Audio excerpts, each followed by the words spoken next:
Assalamualaikum warahmatullahi wabarakatuh. Salam sejahtera, semoga hari ini kita semua dikaruniai kesehatan olehnya.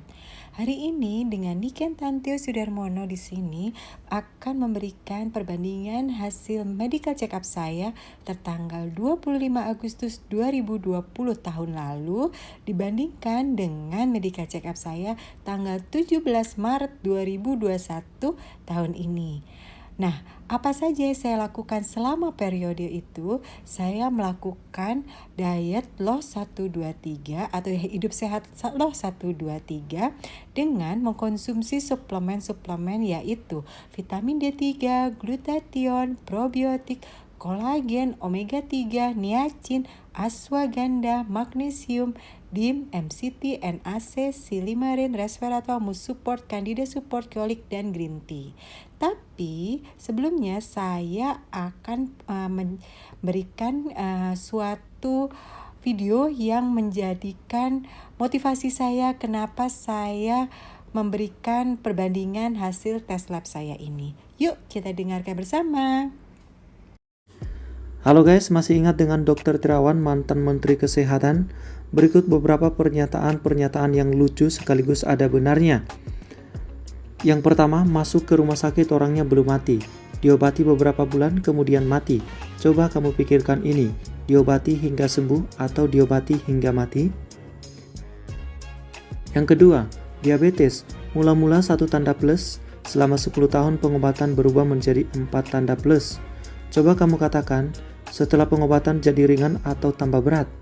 Serta apakah masih bisa bertahan hidup selama 10 tahun lagi? Pikirkan itu. Yang ketiga, dokter sendiri berdarah tinggi 10 tahun. Dia sendiri tidak dapat mengobati dirinya sendiri, tapi bisa membuka resep untuk pasien darah tinggi. Dokter itu sendiri diabetes 5 tahun, asam urat 8 tahun, membuka resep pengobatan pasien yang sakit 1-2 tahun. Apakah ini tidak lucu?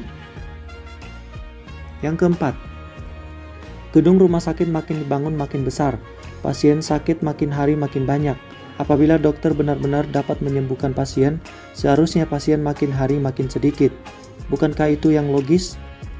Yang kelima, penderita kanker dioperasi, radioterapi, kemoterapi, setelah 2-3 bulan mati, bahkan bangkrut melarat, jual tanah. Andai tidak masuk rumah sakit, malah bisa hidup 2 tahun lagi, bahkan bisa lebih lama. Apakah itu prestasi medis atau hal yang menyedihkan? Pikirkan itu. Yang keenam, jadi seharusnya orang macam apa yang harus ke rumah sakit? Berikut. Yang pertama, orang yang butuh pertolongan darurat. Yang kedua, orang yang butuh hemostatis darurat, menghentikan pendarahan. Yang ketiga, orang yang patah tulang, tangan atau kaki atau tulang-tulang yang lain. Yang keempat, ibu hamil yang akan melahirkan bayi. Bagi orang-orang selain di atas, asal mengatur mentalitas hidup, berolahraga teratur, ubah kebiasaan buruk, gizi seimbang, perawatan dengan herbal sudah cukup. Jadi kesimpulannya adalah manusia sudah kehilangan pola pikir logis. Sakit, pasti makan obat. Ke dokter, lalu ke rumah sakit.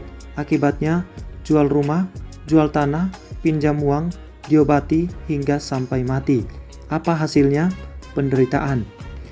Inilah kesedihan pola pikir inersial manusia. Manusia demikian galau dan tersesat. Ingat, kunci sehat berada di tangan sendiri. Engkau sesungguhnya tidak sakit, hanya punya kebiasaan ke dokter periksa penyakit, jadi otaknya lah yang berpenyakit. Mahathir Muhammad, usia kurang lebih 92 tahun, mengatakan, saya akan menyarankan orang untuk tidak beristirahat ketika mereka menjadi tua, karena jika Anda beristirahat, Anda akan merasa menjadi sangat lemah dan tidak mampu dan mungkin menjadi pikun. Jadilah efektif setelah Anda mencapai usia pensiun, kata Dr. Mahathir, Perdana Menteri Malaysia. Ini sama dengan otot-ototmu. Jika Anda tidak menggunakan otot dan berbaring sepanjang waktu, otot-otot bahkan tidak dapat membawa berat badan Anda sendiri. Anda tidak bisa berdiri, Anda tidak bisa berjalan. Otak juga sama. Jika Anda tidak menggunakan otak Anda tidak akan berpikir, Anda tidak menyelesaikan masalah, Anda tidak membaca, Anda tidak menulis, otak mundur dan Anda menjadi pikun. Jadi selalu aktiflah, tambahnya. Jadi selalu aktiflah, berkreasi dan lakukan sesuatu. Jangan pernah merasa sudah tua, tetaplah muda dan aktif. Oke guys, sekian dan terima kasih untuk pernyataan Dr. Terawan. Sampai ketemu lagi di video saya berikutnya.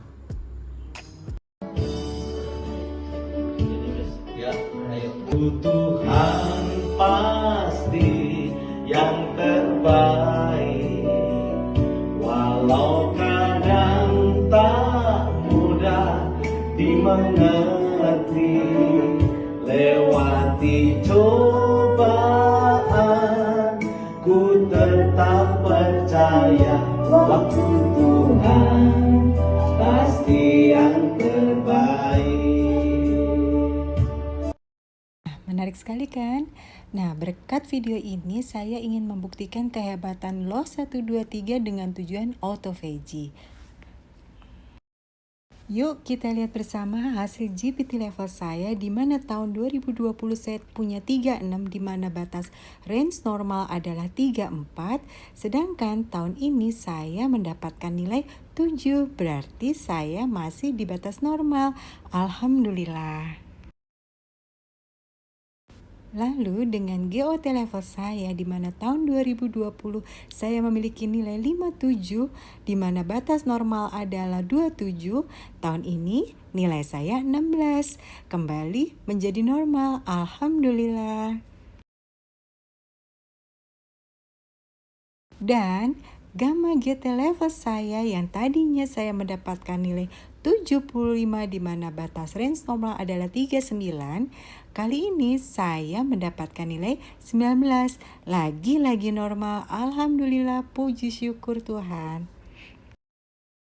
Mungkin ada yang menyaksikan bagaimana caranya bisa minum segitu banyak vitamin dan suplemen. Tahukah bahwa tubuh kita memerlukan mineral dan vitamin sebanyak minimal ya 20 buah.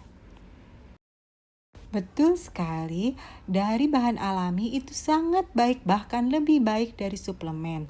Tapi sayangnya tidak cukup, terutama untuk saya yang lagi menjaga kondisi pencernaan saya agar bersih dari segala macam toksin. Sehingga mau nggak mau saya harus mengkonsumsi suplemen. Yuk kita lihat perbandingannya di sini. Misalnya saya memerlukan suplemen vitamin A 2400 mcg, saya harus mengkonsumsi wortel 24 buah. Begitu juga jika saya mau konsumsi suplemen lainnya, seperti vitamin E harus 550 kiwi. Padahal saya lagi menjalankan Law 123 di mana terkadang saya mengikuti puasa sampai sepanjang 92 jam. Di mana saya menginginkan agar imunitas saya kembali. Nah, kalau sudah begini mau nggak mau saya harus tergantung kepada suplemen. Ayo kita baca kembali, kita perdalam kembali mengenai kebutuhan mikronutrisi pada tubuh kita. Sehingga kita tidak salah arah. Terima kasih sudah mendengarkan. Salam sehat. Assalamualaikum warahmatullahi wabarakatuh.